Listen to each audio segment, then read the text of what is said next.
In a small pond at the foot of a mountain, where the water was as clear as the first drops of a spring rainfall, there lived 3 incredibly beautiful fish. They had swum in the pond all their lives and had never been disturbed by predators until one day a few men happened to walk by and spotted them. The men quickly rummaged through their packs, trying to find anything they could use to catch the fish. Soon they found an old fishing net, all tangled up among their normally useless bits and bobs. The 3 fish watched the men as they hurried about their business noisily, but didn't guess their intention and continued swimming around calmly. One of the fish, however, who was more intelligent than the other 2, became suspicious and thought it best to leave the pond as soon as possible, without confiding in his friends. He reasoned that if he shared his intention with the other 2, they'd try to dissuade him, as they were excessively attached to their home and old ways, and might be unwilling to give them up.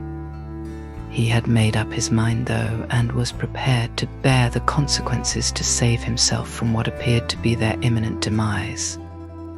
Without further delay, the wise fish took a leap and braved the fast current that flowed out from the pond, following a stream that ultimately poured into a vast sea, the opposite shore too far distant to be visible. Once he found himself in the warm waters of the sea, he felt free at last. He could swim endlessly without having to circle around time and time again, like in a fishbowl. His new life was good, and he was thrilled that he had believed in himself and taken a chance on the unknown. Meanwhile, the men continued to untangle their net, preparing to cast it into the pond. The second fish realized that she had wasted precious time and that her luck might have run out, so she began to conjure up an escape route as fast as she could. Initially, she blamed herself for not having followed her wise friend, who was now probably swimming free in the ample sea. Quickly, though, she stopped herself from dwelling on her mistake, as she knew that when the past is gone, it's gone. She could think of no plan of escape other than pretending to be dead. So she rolled onto her back and, with her belly facing up toward the sky, floated on the surface of the water weightlessly. The compliant water carried the seemingly dead fish gently on its ripples, up and down and around the pond. When the men saw the dead fish, they comforted each other that, although it was a shame to lose one, they should be grateful that they'd been spared dealing with a sick fish that was going to die anyway as soon as caught.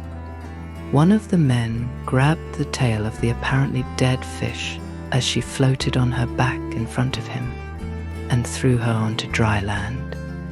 Without delay, the suddenly resurgent fish gathered all her might and flipped over and over behind the men's backs until she finally found her way to the fast-moving stream that eventually took her to the salty sea.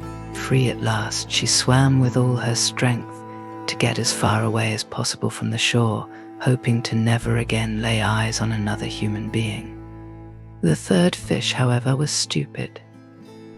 In a frenzy, he flopped around and around in circles, hoping to evade his captors as they watched from the bank. He proved easy to catch, however. The men simply threw their net over him, and in no time had him roasting on a fire. Unbeknown to the men, while burning inside out, the fish kept repeating to himself, knowing well that it was much too late for regrets. If I could have a next time, I'd pay closer attention to my wise friends and aim for the sea, which I'd make my home and forsake this lonesome pond forever.